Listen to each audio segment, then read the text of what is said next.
सोहराय लेकान दिन रे पुलिस ओड़ा रे बोलो कते हांडी बोतल पावरा बोतल जुदी रापू कते चला चेद लेकाम बुझावा सोहराय लेकान दिन रे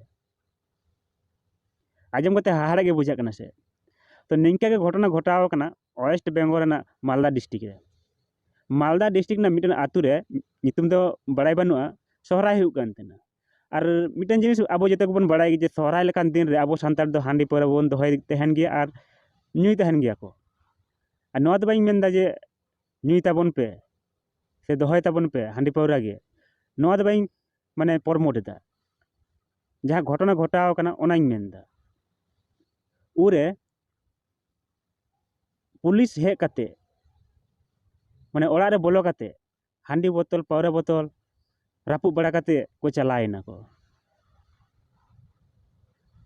तो कथा दो नोआ हुई कना जे प्रॉब्लम करे से आबो सान्ताल सुमुंग दो बांग दिकू को हांडी दो बांगा पावरा दो को ᱧᱩᱭ तहन गया को। और उनकुआ हो सोहराय हुई तहन गया उनको को ᱧᱩᱭ तहन गया को।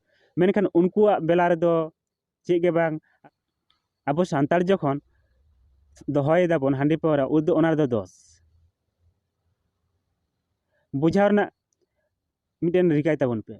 माने आबो सान्ताल से आदिवासी चेतान रे नेनिकान आदि घटना घटा कना।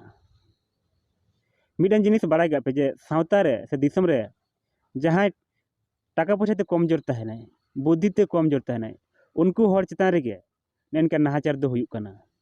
और आबो आदिवासी को चेतान रे गे बेसिस कते चेदा से आबो आदिवासी को दो मिगाटी माने तायनम न गयाबन छातिक खन दो बुद्धि ते मेन ताबन पे और मेन टाका पैसा ते मेनखान कथा दो नोआ कना जे आबो सान्ताल को से आदिवासी को पहल खन दो आदिगान गेबन लहाव कन गया।